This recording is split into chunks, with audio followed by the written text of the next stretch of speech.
A ver, hay cosas en el mundo que, si uno se detiene a pensarlas, simplemente no cuadran. Una de ellas, quizá la más extraña de todas, es esta. ¿Por qué Estados Unidos tiene una base militar en Cuba? Sí, en el territorio de un país con el que ha tenido una relación, digamos, complicadísima por más de 60 años. Esa es la pregunta del millón, ¿no? ¿Cómo es posible que esto suceda?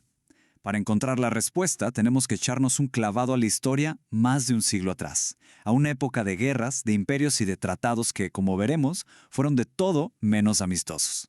Miren, de esto estamos hablando. La base naval de la bahía de Guantánamo.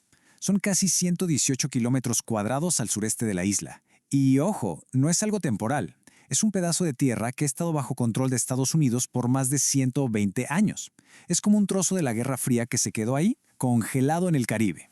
Muy bien, vamos a desmenuzar esto. La historia de cómo Estados Unidos se quedó con este terreno no es nada simple. No fue una compra, no fue una conquista directa. Todo empieza con una guerra y sobre todo con un acuerdo que Cuba siempre ha dicho que fue impuesto a la fuerza. El viaje empieza en 1898. Estados Unidos entra en la Guerra de Independencia de Cuba contra España, ganan, pero las tropas estadounidenses no se van. Para 1901, como condición para irse, imponen algo llamado la Enmienda Platt. Y para 1903 todo queda sellado en un tratado que le da a Estados Unidos el control total de la bahía de Guantánamo. Y aquí está la clave de todo, la Enmienda Platt. Esto no fue una negociación entre iguales, fue una condición que Estados Unidos obligó a Cuba a meter en su propia constitución. Básicamente decía, si quieres que te reconozcamos como independiente, tienes que darnos permiso para intervenir en tu país cuando queramos. Y además, nos tienes que rentar tierras para bases navales. Así de claro. ¿Y cuánto se pagó por este arrendamiento? El tratado original de 1903 fijó una renta anual de $2,000 en monedas de oro, que bueno, para la época no era poquita cosa.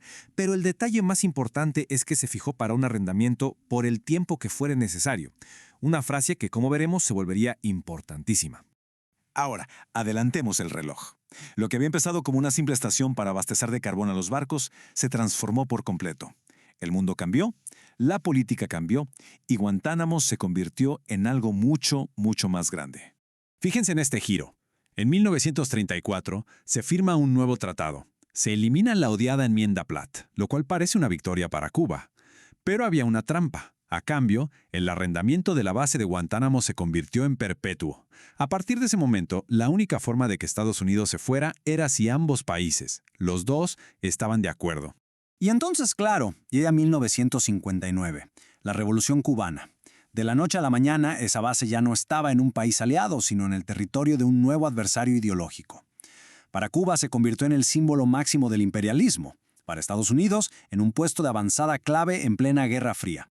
La tensión llegó a su punto más alto, sin duda, en 1962, con la crisis de los misiles. El mundo estaba al borde de una guerra nuclear. ¿Y Guantánamo? Bueno, Guantánamo estaba justo en el ojo del huracán. La base se puso en alerta máxima y la frontera se llenó de campos de minas por ambos lados. Se convirtió, literalmente, en una de las fronteras más vigiladas y peligrosas del planeta. Uno pensaría que con el fin de la Guerra Fría, la base perdería importancia, ¿no? Parecía una reliquia del pasado. Pero no. Los ataques del 11 de septiembre de 2001 le dieron un propósito completamente nuevo y, la verdad, muy polémico, que la puso en la mira de todo el mundo. A partir de 2002, Estados Unidos empezó a mandar a Guantánamo a cientos de prisioneros capturados en la llamada Guerra contra el Terror. Se abrieron prisiones como el campo X-Ray y el campo Delta. Y de repente, el nombre de Guantánamo se hizo mundialmente famoso, o más bien infame. ¿Pero por qué precisamente ahí? Por su estatus legal tan particular. Se le ha llamado un agujero negro legal. ¿Qué significa esto? Que aunque el tratado original dice que la soberanía de ese pedazo de tierra sigue siendo de Cuba, también le da a Estados Unidos jurisdicción y control completos. O sea, un limbo legal perfecto donde no aplicaban del todo ni las leyes cubanas ni las estadounidenses. Y esto es lo más importante del asunto. Al llevar a los detenidos a ese limbo y llamarlos combatientes ilegales en lugar de prisioneros de guerra, el gobierno de Estados Unidos argumentó que no tenía por qué seguir al pie de la letra las protecciones de las convenciones de Ginebra.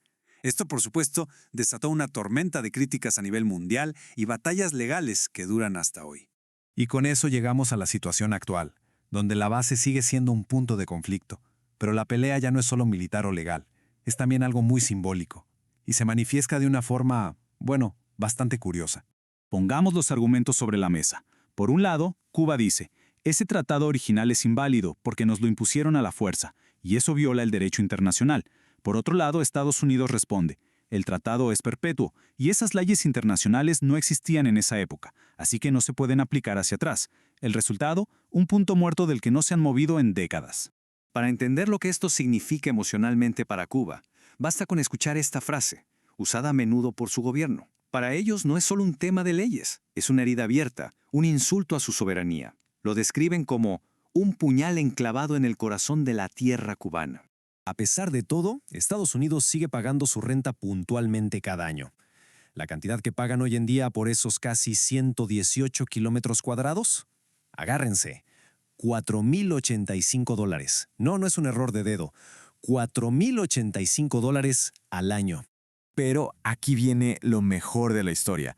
Desde la revolución, Cuba se rehúsa a cobrar esos cheques. ¿Por qué? Porque si aceptan el dinero, sería como aceptar que el acuerdo es legítimo. El único cheque que cobraron fue el de 1959. Y según Fidel Castro, fue por una simple confusión. Todos los demás cheques que se han enviado año con año jamás han sido depositados.